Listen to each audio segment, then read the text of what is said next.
जैसे जैसे इजरायली सेना लेबनान के भीतर घुसने की कोशिश कर रही है, वैसे वैसे हिजबुल्ला आईडीएफ के ठिकानों पर और ज्यादा भीषण हमले कर रहा है। नसरल्लाह की गैर मौजूदगी में हिजबुल्ला के कमजोर होने का जो अंदाजा आईडीएफ ने लगाया था, वो पूरी तरह से गलत साबित हो रहा है। उल्टा अब हिजबुल्ला इजरायल के उन इलाकों में हमले कर रहा है जो अभी तक उससे अछूते रहे थे।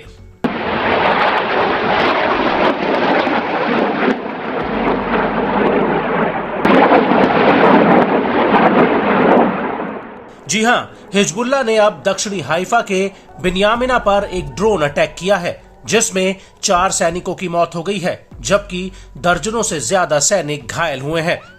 दरअसल 13 अक्टूबर 2024 को हिजबुल्ला ने बिन्यामिना में आईडीएफ के एक ट्रेनिंग कैंप पर ड्रोन्स का पूरा जत्था फायर कर दिया, जिसकी चपेट में आईडीएफ के ये जवान आ गए।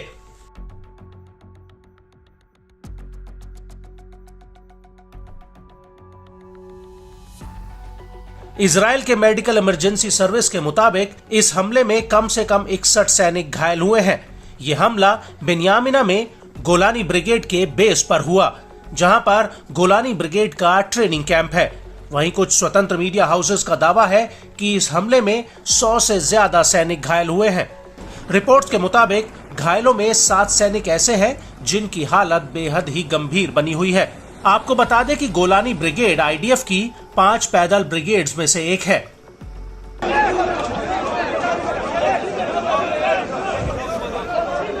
इस हमले को लेकर टाइम्स ऑफ इजराइल ने कहा कि शुरुआती जांच में पता चला कि 2 ड्रोन हिजबुल्ला ने दागे, जो समुद्र से होते हुए इजरायली हवाई क्षेत्र में घुसे।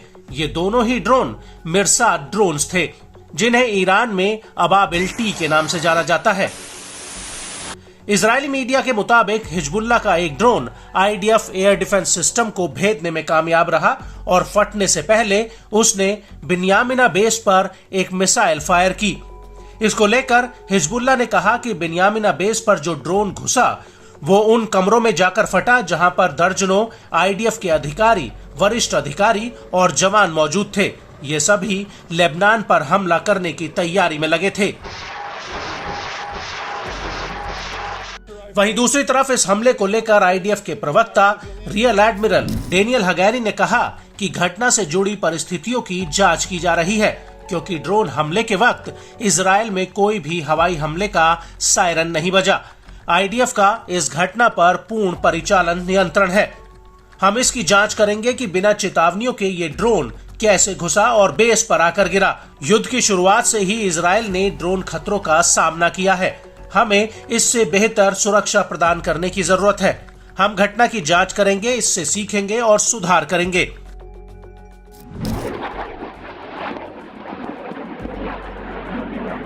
बड़ी बात यह है कि जब यह हमला हुआ उस वक्त आईडीएफ के दूसरे ठिकानों पर भी रॉकेट और ड्रोन हमले हुए हैं। दक्षिणी हाइफा के एक पुनर्वास और मरम्मत केंद्र और लॉजिस्टिक केंद्र पर भी अटैक हुआ।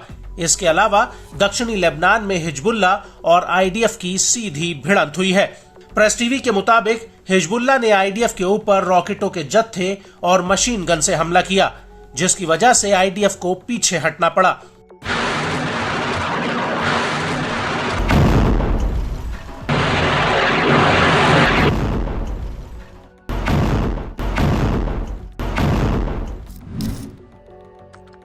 हिजबुल्ला का कहना है कि हिजबुल्ला के लड़ाकों ने 5वीं बार आईडीएफ के जमावड़ों को मनारा सेटलमेंट्स में रॉकेटों के जत्थे से निशाना बनाया।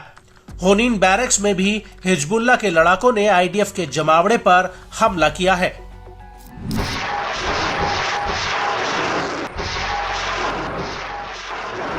हिजबुल्ला का यह भी कहना है कि जब कफार किला कस्बे के फातिमा गेट के पास आईडीएफ का काफिला गुजरा तो उस पर भी रात करीब 10 बजे भारी गोला बारूद बरसाया गया। इसके अलावा एता अल शहाब में भी इजरायली सैनिकों पर भीषण हमला किया गया। यहां पर हिजबुल्ला के लड़ाकों ने आईडीएफ के ऊपर मशीन गन, रॉकेट्स और गोला बारूद बरसाए।